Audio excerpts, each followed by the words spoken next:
राधिका की सास हॉस्पिटल में एडमिट थी और डॉक्टर बहू राधिका को 10 लाख का बिल देते हुए कहते हैं, जी देखिए, हमें हेमलता जी के हार्ट का ऑपरेशन करना होगा, तो आपको कहीं से भी 10 लाख रुपए का इंतजाम करना पड़ेगा, क्योंकि इनके इलाज में कम से कम 10 लाख रुपए का खर्चा तो आएगा ही। हे भगवान, इतने सारे पैसे कहाँ से लाऊंगी मैं? क्या करूँ, कुछ समझ में नहीं आ रहा। देखो, आप सोच लो आपको क्या करना है। काउंटर पर आपको पूरे ट्रीटमेंट का बिल मिल जाएगा। कोई बात नहीं डॉक्टर, मैं कहीं से भी पैसों का इंतजाम करती हूँ, आप इलाज में कोई कमी मत छोड़िए। राधिका अपनी सास हेमलता से बहुत प्यार करती थी। वो कैसे भी अपनी सास की जान बचाना चाहती थी। बेचारी हताश परेशान घर आती है और अपने पति विनोद से इस बारे में बात करती है। सुनो, हमें कहीं से भी 1 महीने के अंदर 10 लाख रुपयों का इंतजाम करना होगा। अगर हमने सही समय पर पैसों का इंतजाम नहीं किया तो डॉक्टर माँ जी का ऑपरेशन नहीं कर पाएंगे, और मैं नहीं चाहती कि माँ जी के साथ कुछ भी ऐसा वैसा हो। अरे छोड़, बुढ़िया को मरने दे। वैसे भी अब उसकी उम्र हो चुकी है। बेकार में इतने सारे पैसे लगाने का कोई फायदा नहीं है। पैसे भी लग जाएंगे और बुढ़िया बचेगी भी नहीं। अरे तुम ये कैसी बातें कर रहे हो? अपनी माँ के लिए भला कोई ऐसी बातें करता है क्या? तुम्हें शर्म नहीं आ रही है क्या ये सब बोलते हुए? अरे माँ ने तुम्हें 9 महीने अपनी कोख में रखा और आज उनके ऐसे बुरे वक्त में तुम ऐसी ऐसी बातें बोल रहे हो।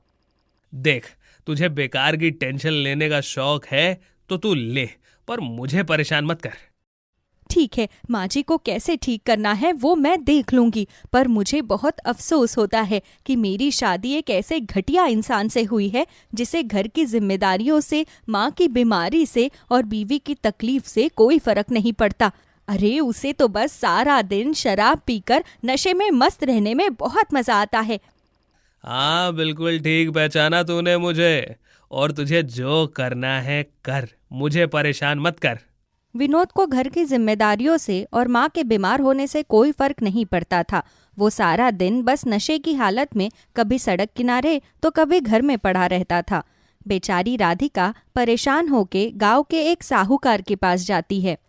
चाचा, मुझे आपकी मदद चाहिए। मेरी सासू माँ हॉस्पिटल में एडमिट है और मेरे पास सिर्फ 1 महीने का वक्त है। अगर 1 महीने के अंदर अंदर मैंने 10 लाख रुपए का इंतजाम नहीं किया तो डॉक्टर उनका ऑपरेशन नहीं करेंगे, और अगर समय रहते उनका ऑपरेशन नहीं हुआ तो मेरी माँ जी के साथ कुछ भी हो सकता है। आप मेरी मदद कीजिए चाचा, मुझे 10 लाख रुपए उधार दे दीजिए।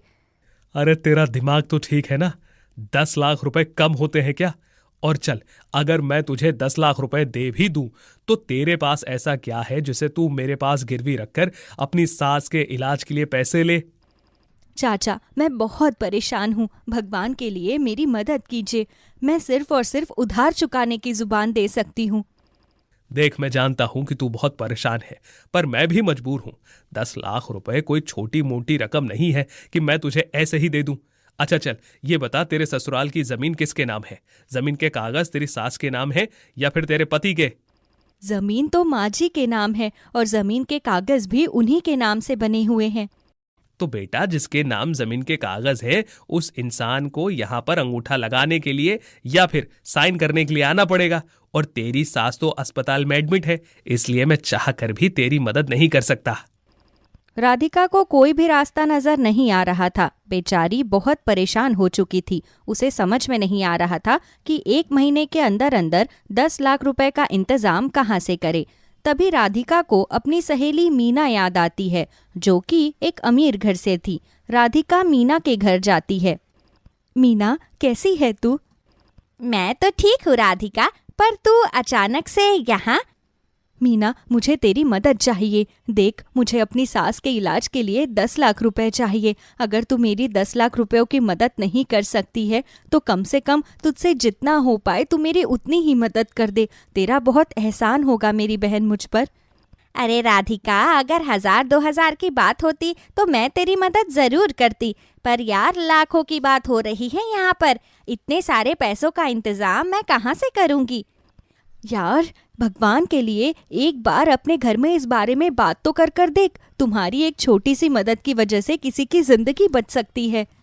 यार राधिका देख, मैं नहीं चाहती कि मैं अपने घर में तेरे बारे में बात करूं, क्योंकि बेकार में वो लोग तेरी बेइज्जती कर देंगे और ये सब मुझे बिल्कुल भी अच्छा नहीं लगेगा। इसलिए तू पैसों के लिए कहीं और जा और मुझे माफ करना, मैं तेरी कोई मदद नहीं कर सकती। राधिका के ऐसे बुरे वक्त में कोई भी राधिका की मदद करने को तैयार नहीं था। बेचारी को बार बार अपने गुजरे हुए पिता की याद आ रही थी। आज अगर मेरे पिताजी जिंदा होते तो वो मेरी मदद जरूर करते। अरे मैं तो भूल ही गई, पिताजी ने जाने से पहले अपनी सारी जमीन मेरे नाम की थी, यानी कि मैं अपने मायके की जमीन को गिरवी रखकर अपनी सास की जान बचा सकती हूँ। राधिका जल्दी से अपने घर आती है और तुरंत अपना संदूक खोलती है और जमीन के कागज ढूंढने लगती है। हे भगवान, जमीन के कागज कहाँ गए, मिल क्यों नहीं रहे? राधिका संदूक से अपने मायके वाले जमीन के कागज ढूंढने लगती है। थोड़ी देर बाद राधिका को कागज मिल जाते हैं। राधिका वो कागज लेकर फिर से साहूकार के पास जाती है। चाचा ये देखिए, ये रहे कागज, ये मेरे मायके की जमीन के कागजात है। मैं अपने माँ बाप की इकलौती बेटी थी और मेरे गरीब माँ बाप के पास जो कुछ भी था उन्होंने जाने से पहले सब कुछ मेरे नाम कर दिया था। इसलिए मैं अपना सब कुछ अपनी माँ जी के लिए गिरवी रखना चाहती हूँ। बहू तू तो बहुत अच्छी है, तेरी सास की बहुत अच्छी किस्मत है जिसे तेरी जैसी बहू मिली। अरे तू बहू नहीं बल्कि अपनी सास के लिए एक जिम्मेदार बेटा है। तेरी सास ने बड़े पुण्य का काम किया होगा, तब जाकर तू उसके घर बहू बनकर आई है। चाचा मैं अपनी सास से बहुत प्यार करती हूँ। उन्होंने हमेशा मुझे एक बेटी की तरह प्यार दिया है। आज तक उन्होंने मुझे किसी भी चीज़ की कोई कमी महसूस नहीं होने दी, इसलिए मैं उन्हें कुछ नहीं होने दूंगी। अपनी सास को ठीक करने के लिए अगर मुझे पूरी जिंदगी दांव पर लगानी पड़े तो मैं वो भी करूंगी। साहूकार राधिका को जमीन के कागजात के बदले में 10 लाख रुपए उधार दे देता है। राधिका वो पैसे लेकर अस्पताल जाती है और अस्पताल में सारे पैसे जमा करवा देती है। इसके बाद डॉक्टर हेमलता का ऑपरेशन शुरू करते हैं और काफी कड़ी मशक्कत के बाद हेमलता का ऑपरेशन भी हो जाता है। थोड़ी देर बाद डॉक्टर राधिका के पास आते हैं और कहते हैं, वैसे आपकी हिम्मत की दाद देनी पड़ेगी। इतने कम टाइम में आपने 10 लाख रुपए का इंतजाम कर दिया, ये बहुत बड़ी बात है। और 2 घंटे बाद आपकी सास को होश आ जाएगा। आप जाकर अपनी सास से मिल लीजिएगा। 2 घंटे बाद राधिका अपनी सास से मिलने के लिए वार्ड में जाती है। अपनी सास को देखकर राधिका की आंखों में आंसू आ जाते हैं। माँ जी, आप नहीं जानती हो कि आपको ऐसे सही सलामत देखकर मुझे कितनी खुशी मिल रही है। भगवान आपको मेरी भी उम्र दे दे। अरे नहीं बेटा, ऐसे मत बोल। आज अगर मैं सही सलामत हूँ तो वो सिर्फ तेरी वजह से हूँ। अगर तू ना होती तो पता नहीं मैं कब का चल बसी होती। माँ जी, जब तक मैं हूँ तब तक आपको परेशान होने की कोई ज़रूरत नहीं है। और इस तरह से कुछ दिनों बाद राधिका अपनी सास को अस्पताल से सीधा घर ले आती है और अपनी सास की अच्छी सी देखरेख करती है। ये सब देख विनोद को अपने किए पर बहुत पछतावा महसूस होता है और वो अपनी माँ और पत्नी दोनों से माफ़ी मांगता है और कहता है, राधिका मुझे माफ कर दो। मुझे तो विश्वास नहीं हो रहा कि तुमने अकेले इतना सब कुछ कैसे कर लिया।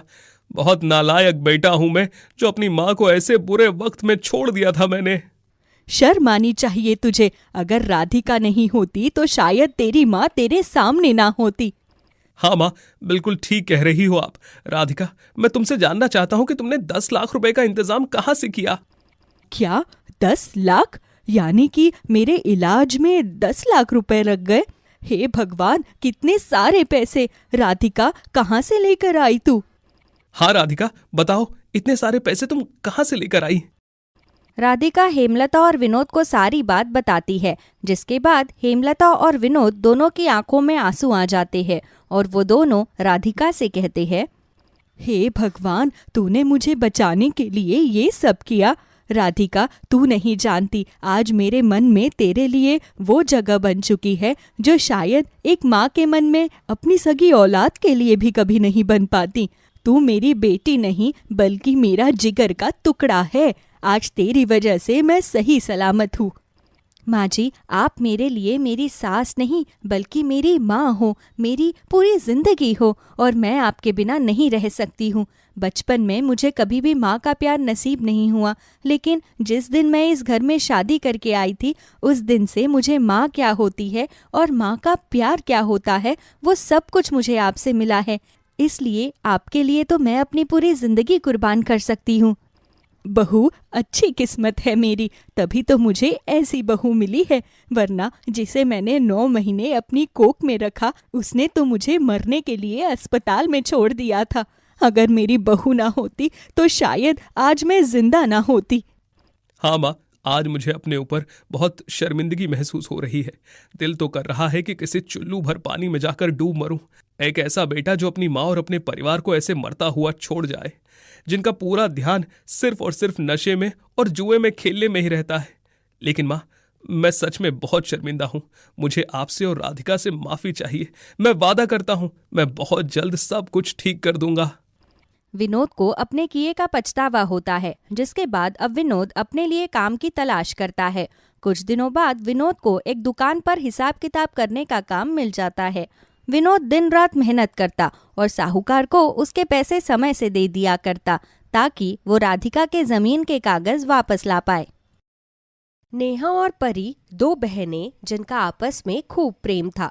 दोनों बहनों में सिर्फ 1 साल का ही अंतर था। उनके माता पिता ने दोनों को ही बड़े नाजों से पाल पोस कर बड़ा किया था। परी, जिसका रंग बिल्कुल गोरा था, और नेहा, जो कि बिल्कुल काले रंग की थी। सभी नेहा को उसके काले रंग के लिए टोकते थे, लेकिन उसने कभी भी दूसरों की बातों पर ज्यादा गौर नहीं किया था। नेहा बेटा, उठो, तुम्हें ऑफिस के लिए लेट हो रहा है। हाँ माँ, बस 5 मिनट और। इस लड़की की तो कभी 5 मिनट खत्म ही नहीं होते। अरे कोई बात नहीं, पूरा दिन वैसे भी जाकर वहां काम करके थक ही जाती है। हाँ, लेकिन लेट हो गई तो इसकी खड़ूस बॉस फिर से इसे डांटेगी, और मैं नहीं चाहती कि कोई भी मेरी बच्ची को डांटे। अच्छा माँ, लो उठ गई। शाबाश, अब जल्दी से तैयार होकर नीचे आ जाओ, फिर नाश्ता करके तुम दोनों को ऑफिस भी तो जाना है। Okay mummy. उसके बाद विमला सबके लिए नाश्ता परोस देती है, और फिर परी और नेहा दोनों नाश्ता करने आ जाती है। अरे नेहा, ये क्या? क्या हुआ परी, कुछ गड़बड़ है क्या? तुम तो आज बहुत ही अच्छी लग रही हो। क्या बात है? हट पागल, तुम भी ना, पहले तो तुमने मुझे डरा ही दिया था। अच्छा जल्दी करो, हमें लेट हो रहा है, नहीं तो आज फिर से वो खड़ूस बॉस हम पर चिल्लाने लगेगी। हाँ, सही कहा। इस तरह दोनों बहनें एक दूसरे के साथ खूब हंसी खुशी रहती थी। दोनों एक कंपनी में बहुत ही अच्छा जॉब करती थी। इस तरह कुछ समय बीत जाता है और दोनों बहनों की शादी लायक उम्र हो जाती है। अजी, अब हमें नेहा और परी के लिए लड़का ढूंढना शुरू कर देना चाहिए। हाँ, तुम बिल्कुल सही कह रही हो। मैं आगे बच्चियों की बात चलाता हूँ, और भाग्यवान, हमारी दोनों बेटियां कब इतनी बड़ी हो गई हमें पता ही नहीं चला। आप बिल्कुल सही कह रहे हैं जी, हमारी दोनों बेटियां अब अपने अपने घर चली जाएगी। तभी वहाँ पर परी और नेहा भी आ जाते हैं। क्यों माँ, क्या ये हमारा घर नहीं है? अरे नहीं बेटा, ऐसी बात नहीं है, ये घर हमेशा तुम्हारा ही रहेगा। तो माँ, हमारी शादी की इतनी भी क्या जल्दी है? अभी हम बूढ़ी थोड़ी हो गई। हुई नहीं हो, लेकिन एक दिन हो जाओगी। अरे बेटा, लड़कियों की शादी समय से हो जाए तो ही ठीक रहता है। अच्छा माँ, ठीक है, लेकिन मैं चाहती हूँ कि मेरी और नेहा की शादी एक साथ ही हो। अच्छा ठीक है बेटा।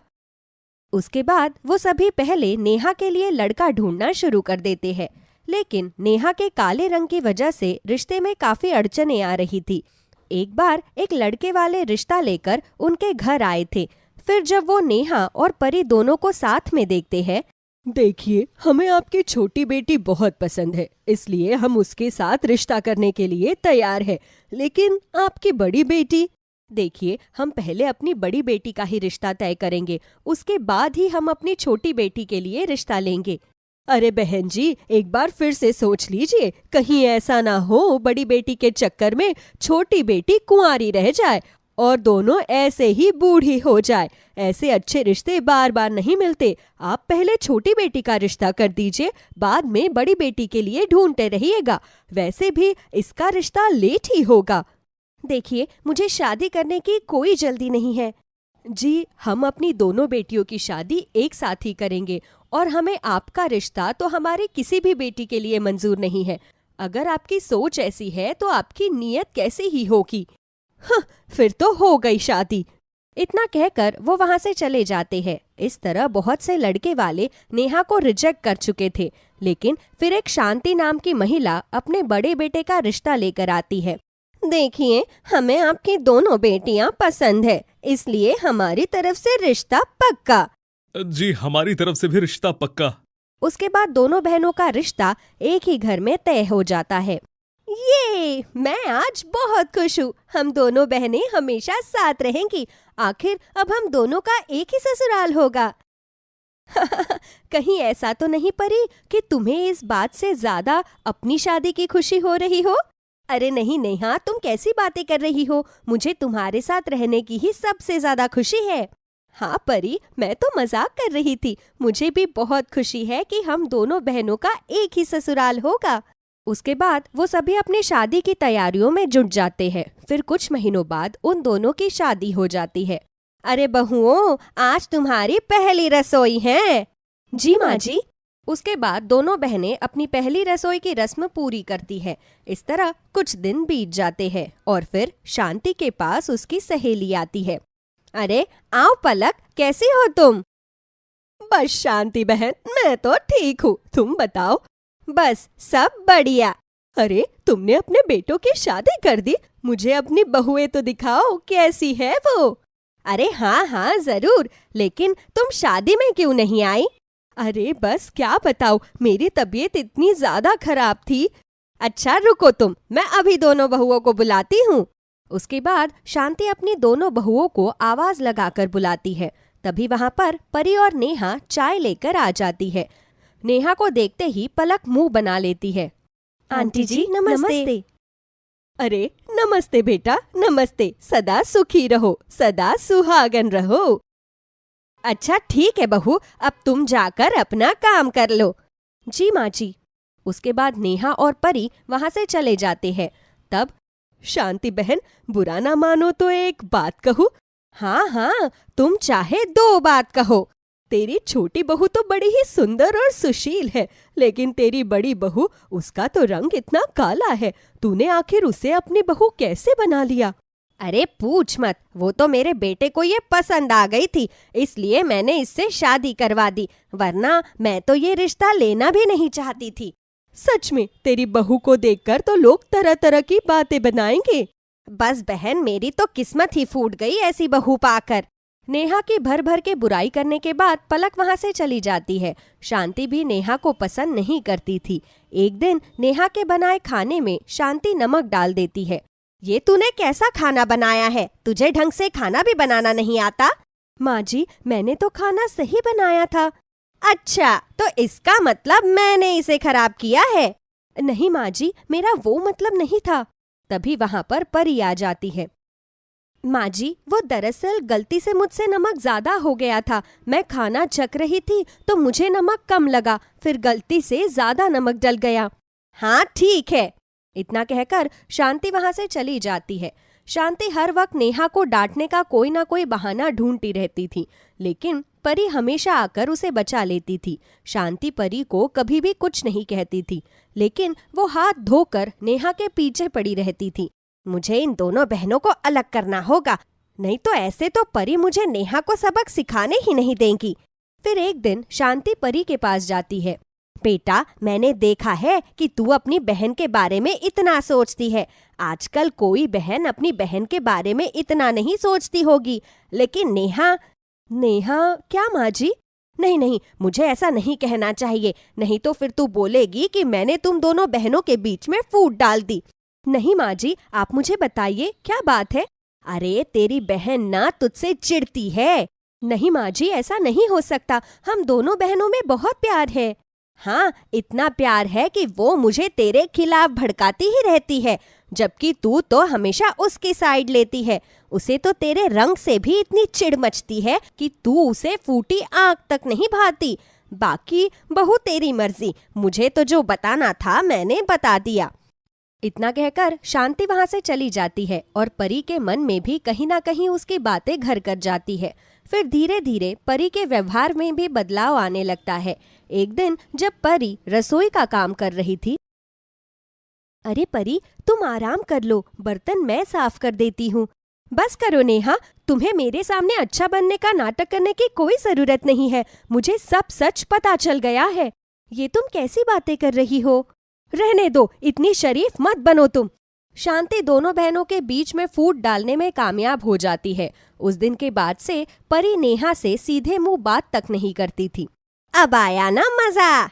इसी मौके का फायदा उठाकर शांति नेहा के ऊपर बहुत से अत्याचार करती थी। उससे तो घर का सारा काम करवाती और परी से कुछ भी नहीं कहती थी। वहीं अगर नेहा किसी काम में छोटी सी भी गलती कर देती तो उस बात पर वो उसे बहुत ज्यादा डांटती और मारती थी। अब नेहा और परी भी अलग हो गए थे। परी भी नेहा से बात तक नहीं करती थी और उससे अलग रहती थी। एक बार नेहा से गलती से गैस पर दूध गिर गया। तब तुझे शर्म नहीं आती? कलमुही कहीं की, एक भी काम ढंग से नहीं होता तुझसे। ना तो तेरी शक्ल ढंग की है और ना ही तेरे कोई काम ढंग के। माँ जी, मैंने कुछ भी जानबूझकर नहीं किया, ये सब गलती से हो गया। रुक, तू मुझसे जबान लड़ाती है। उसके बाद शांति नेहा को बहुत मारती है। आह आह, माँ जी मुझे मत मारिए, मुझे बहुत दर्द हो रहा है। आह आह आह। इस तरह शांति नेहा के ऊपर बहुत अत्याचार करती थी। फिर एक दिन जब शांति और नेहा आपस में बात कर रहे थे, माँ जी आप मेरे साथ ऐसा क्यों करती है? आपकी वजह से मेरा मिसकैरेज भी हो गया। मैंने आपका क्या बिगाड़ा था? आपने मुझे इतना मारा और मुझसे इतना काम करवाया जिसकी वजह से ये सब हुआ। अरे कोई भी तेरी बात पर विश्वास नहीं करेगा। सबको तो लगता है कि ये बस एक अनहोनी थी जो हो गई। अब तो मैंने तेरी प्यारी बहन को भी झूठ बोलकर तेरे खिलाफ भड़का दिया है। वो तो अब तेरी तरफ देखती तक नहीं। तभी वहां पर परी आ जाती है। माँ जी मैंने सारी बातें सुन ली है, अब मैं आपका सच सबके सामने लाकर ही रहूंगी। अरे बेटा, जैसा तू सोच रही है वैसा कुछ भी नहीं है। नहीं, आपने मेरे बहन पर बहुत अत्याचार कर लिए, अब मैं आपको ऐसा और नहीं करने दूंगी। उसके बाद परी सबको सारी बातें बता देती है। माँ, आपने मेरी पत्नी के साथ बहुत गलत किया। आपको ऐसा नहीं करना चाहिए था। अब मैं आपके साथ यहाँ और नहीं रुकूंगा। मैं अपनी पत्नी को लेकर आज अभी इसी वक्त यहाँ से निकल जाऊंगा। नहीं बेटा, ऐसा मत कर, मुझे माफ कर दे। नहीं माँ, आपने बहुत बड़ी गलती की। अगर आपने भाभी के साथ ऐसा किया है तो कल को आप मेरी पत्नी के साथ भी ऐसा कर सकती हैं। इसीलिए मैं यहाँ पर नहीं रुकूंगा। नहीं बेटा, ऐसा मत कर, मुझे माफ कर दे। मुझसे बहुत बड़ी गलती हो गई, मैं आगे से ऐसा कभी नहीं करूंगी। लेकिन कोई भी शांति को माफ नहीं करता। तब कोई बात नहीं माँ जी, आपने गलती मान ली है, इसलिए हमें इन्हें एक और मौका देना चाहिए। हमें इस तरह इनको यहाँ पर अकेला छोड़कर नहीं जाना चाहिए। शांति की इतनी बड़ी गलती करने के बाद भी सिर्फ नेहा ही उसका पक्ष लेती है, जिसे देखकर शांति को खुद पर बहुत ज्यादा शर्म आती है। उसे एहसास हो जाता है कि उसने अपनी बहू के साथ कितना गलत किया और उसके बाद वो कभी भी नेहा के साथ बुरा व्यवहार नहीं करती और उसे बिल्कुल अपनी बेटी की तरह रखती है।